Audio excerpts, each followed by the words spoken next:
God is a real dad with real kids. And I am too. A real dad with real kids. And mine agreed to play along. And so now Chick-fil-A was the reward last night, but I've been told that cash incentives will be now going. My older ones let me know that. But Zech, my oldest, my firstborn, come on up here. Give him a hand. That's right.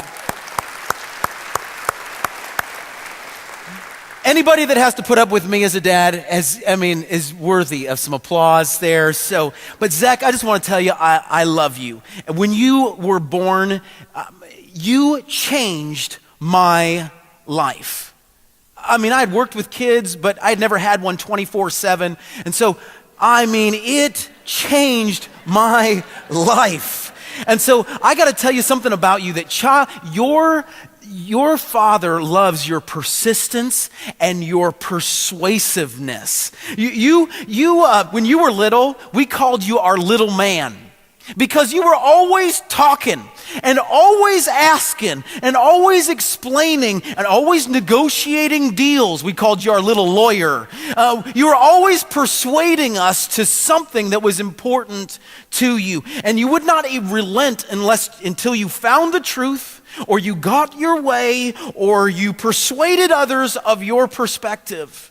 And I know there's probably others of you who are going, oh, that's me. I'm that person. I'm that. Or you've had kids. We all have different, kind of kids. And some of you goes, I know, I've got that kid as well. And at times, there were times when it would be a little bit much. And we'd be like, okay, we will mentally assent to whatever you are proposing if you will just stop proposing it right now, and over and over and over.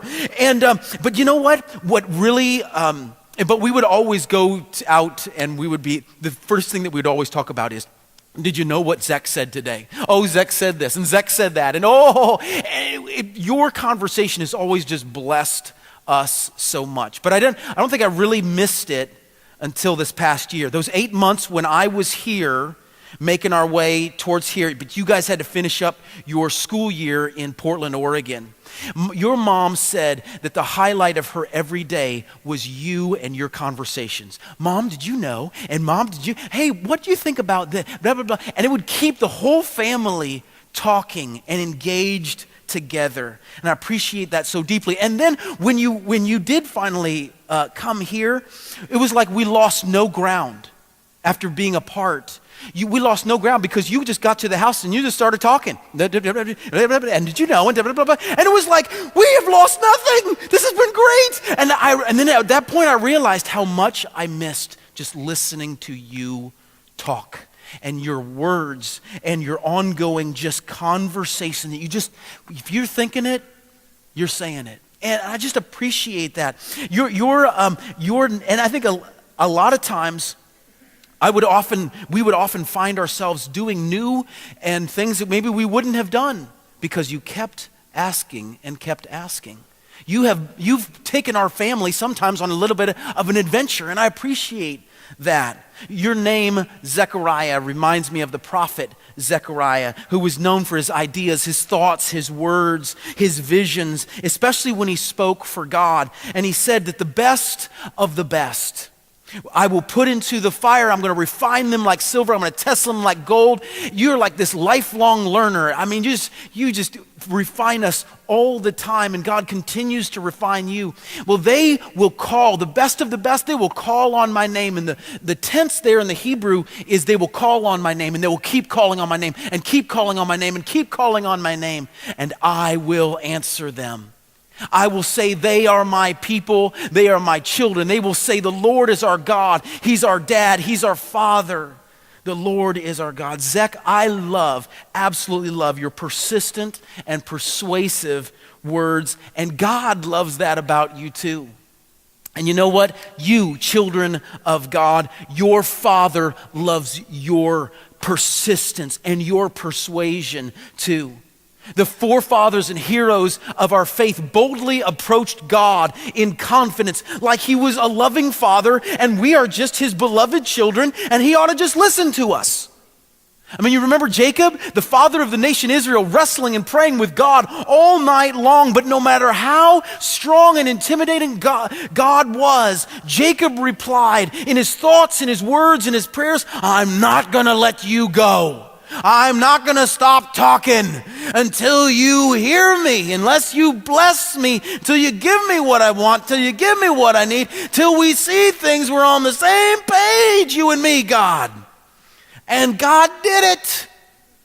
The main way that a dad knows what his kid really, really wants, what they're really, really passionate about, if they're hurt or if they're really, really hurt, is because his kid talks about it. And sometimes over and over and over.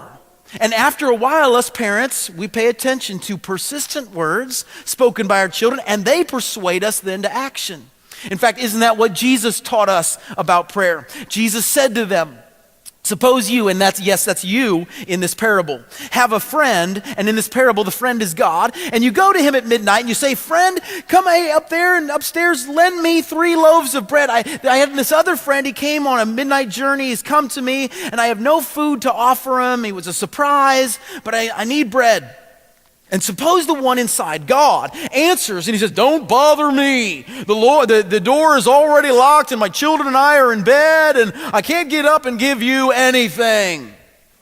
I tell you, Jesus says, even though the one inside, God, will not get up and give you the bread at the first inclination, because of some warm, fuzzy friendship, yet because of your shameless audacity to persist and keep knocking and keep knocking and keep asking and keep asking, he, God, will surely be persuaded to get up and give you as much as you need because you kept knocking and you kept asking.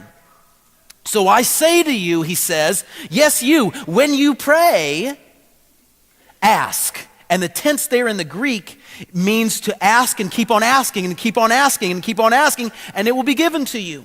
Seek and keep on seeking and keep on seeking and keep on seeking, and you will find. And knock and keep on knocking and keep on knocking and keep on knocking, and the door will be open to you. For everyone who asks and keeps on asking eventually receives. The one who seeks and keeps on seeking eventually finds. The one who knocks and keeps on knocking eventually, the door will be opened.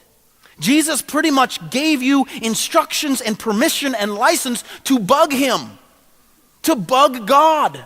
Tug on the shoulder. Daddy, daddy, daddy, daddy, daddy. Child of God, your Father loves you and wants the best for you. He enjoys hearing your voice. He loves to hear what concerns you. He loves even hearing it again and again and again. It helps him to know what's really important to you. A dad enjoys hearing his kid talk and then providing what his kid needs or even what his kid wants, just to bless him. So whenever you have a thought, express it to him. Whenever you have an idea, share it with him. Whenever you have specifics and strategies to mull them over with him. Whenever you have a request for yourself or for others, tug on his sleeve and let him know about it, even again and again and again. He doesn't tire of your voice. He actually treasures it.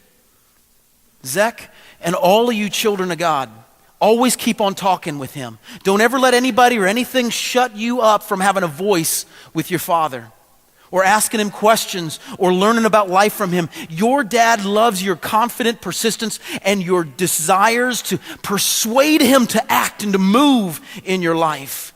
It will take you far in life and even deeper in your relationship with God.